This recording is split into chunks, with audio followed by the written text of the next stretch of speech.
조갑제 TV 시청자 여러분 안녕하십니까. 2019년 3월 23일 오전 7시 9분입니다.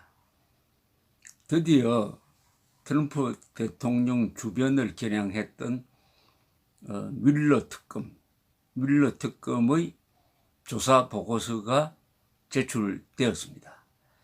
뮬러는 로버트 뮬러 3세인데 이분은 FBI 국장을 한 10년 역임한 아주 베테랑이고 존경받는 사람인데 2년 전에 특검으로 임명되어서 그동안에 러시아 정보기관과 트럼프 대통령 선거 캠프 사이에 있었던 부정 공모관계를 수사를 해왔습니다.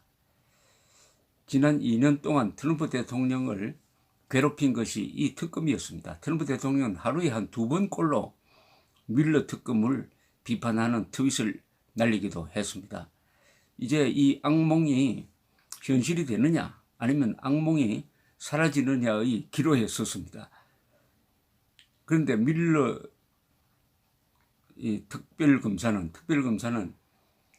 지난 약 2년 동안 수사를 하면서 단 한 번도 언론과 인터뷰를 한 적이 없습니다. 이게 아주 미국의 사법제도의 아주 무서운 점이죠. 여론과 언론의 영향을 안 받겠다는 거죠. 뮬러 특검은 트럼프 대통령을 면담해서 조사하지는 않았습니다. 그런데 대통령은 재직 중에는 기소를 할 수가 없습니다. 그래서 기소할 수 없으니까 뭐 조사할 필요가 없었는지는 모르나 트럼프 대통령이 그것을 승낙하지 않았습니다. 그 어떤 내용이 앞으로 공개될 것이냐 이것도 지금 명확하지가 않습니다. 법무장관에게 일단 제출했으니까 이제 법무장관이 어느 정도를 공개하느냐, 다 공개하느냐. 법무장관은 일단 미국 의회에 통보를 했습니다. 이런 보고서가 오늘 들어왔다. 미국 하원은 만장일치로 공개를 해야 된다는 결의안, 그러나 이것은 구속력이 없는 결의안을 통과시킨 바가 있습니다. 그런데 트럼프 대통령의 측근들은 이 수사로 이미 여러 명이 구속되고 이미 형량이 확정된 사람들이 있습니다. 최초의 안보보좌관이었던 플린, 그리고 선거 사무총장이었던 매너포트, 그리고 자신의 오래된 변호사였던 코언 같은 사람들이 이미 유죄가 확정이 되거나 지금 재판 중이거나 수사 대상이 되어 있습니다. 그리고 여기에 관계됐던 러시아 정보 요원들은 지금 러시아에 있기 때문에 인도를 하지 않는 한 재판에 넘기기는 어렵게 되었습니다. 그러면은 이 내용이 뭐냐 하는 것은 이제 발표돼 보아야 아는데 핵심적인 수사 내용은 러시아 정보기관이 트럼프 측근으로 접근을 해가지고 힐러리 클린턴을 낙선시키고 트럼프를 당선시키기 위한 여러 가지 협력을 했다. 근데 힐러리 클린턴 측의 컴퓨터를 해킹을 해가지고 얻은 자료를 폭로하는데 뭐 서로 협의를 했다든지 아니면은 이 트럼프 대통령 선거 캠프에서 수집한 이 선거 관련 자료, 뭐 여론조사라든지 이런 것을 러시아 정보기관에 넘겼다든지 그리하여 러시아 정보기관이 SNS 등을 통해서 미국 유권자들에게 영향을 주는 공작을 했다. 특히 아주 작은 표로 이게 선거인단이 결정이 되는 이른바 스윙 스테이트에 집중적으로 러시아 정보기관이 공작을 해서 실질적으로 당락에 영향을 주었다.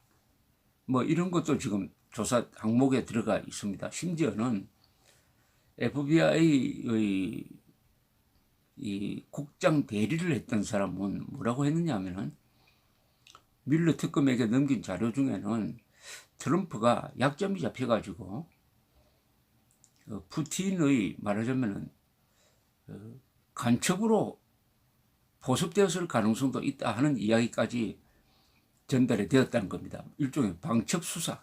단순한 이게 뭐 선거 부정이 아니라 방첩 수사 쪽으로도 그 방향이 가고 있었다. 이런 이야기도 있는데 이게 모든 게 이번 보고서에 어떻게 담기느냐는 거죠. 그런데 미국에서는 보고서를 쓸 때 기소 대상이 아닌 사람은 이름을 넣지 않는 전통이 있다고 합니다. 즉 트럼프를 기소하지 않으면은 트럼프 이름을 빼버리는 거죠. 적지 않는 거죠. 그러니까 기소하지 않는데 괜히 보고서에 올려가지고 그 사람의 명예를 손상시킬 필요가 없다 하는 이런 배려. 그렇다면 트럼프의 이름이 들어가지 않을 가능성도 있습니다.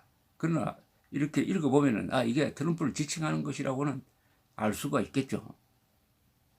그러니까 트럼프의 이름이 어느 정도 적시되느냐, 적시되지 않느냐도 하나의 관심사입니다. 이제 앞으로 미국 언론이 이 내용을 두고 아마 치열한 취재 경쟁을 벌일 텐데 아직은 이 보고서를 읽은 사람은 한 3-4명 정도로 제한되어 있다고 합니다. 그러면 이 보고서를 가지고 그 다음에 어떻게 하느냐? 추가로 누가 기소가 되느냐?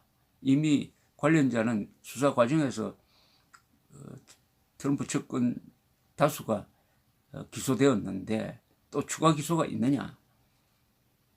이것도 이제 관심사죠.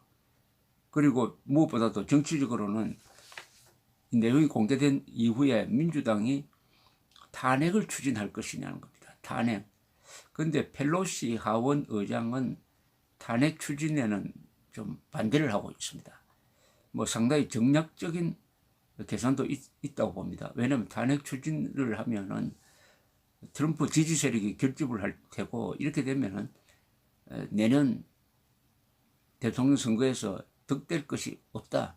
그리고 탄핵해버리면은 부통령 마이크 펜스가 후임 대통령이 되는데 이 사람이 아주 만만치 않는 인물이니까 손해가 더 많다.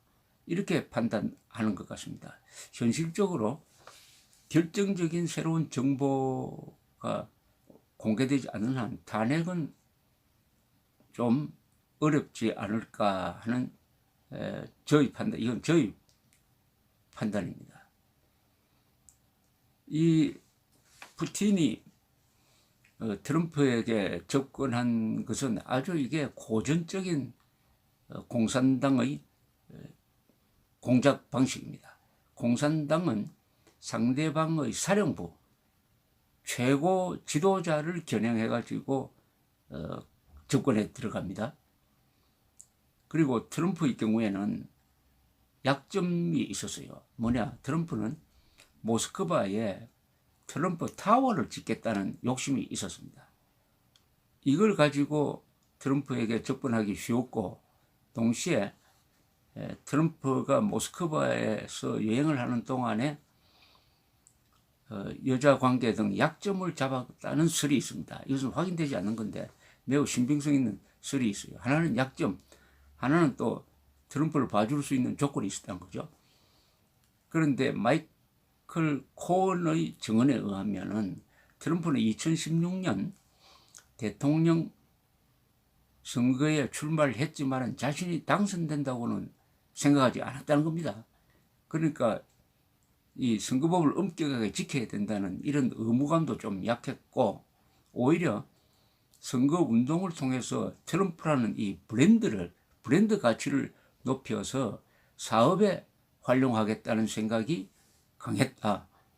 당선되었을 때 가장 놀란 사람이 트럼프일 것이다 라고 증언을 한 적도 있습니다. 이런저런 걸 종합을 하면은 트럼프는 사업가로서 워낙 복잡한 이 관계가 있었는데 이것을 정리할지도 못하고 또 정리할 생각도 하지 않고 대통령 선거에 뛰어들어서 당선이 되고 보니까 과거의 그 복잡한 관계가 수사 대상이 되어서 지난 2년 동안 트럼프를 괴롭히고, 트럼프는 어떻게 보면 이 밀러 특검의 올가미에서 벗어나오려고 발버둥 치는 2년을 보냈고, 이게 트럼프의 대외 정책에도 큰 영향을 주었다는 생각이 듭니다.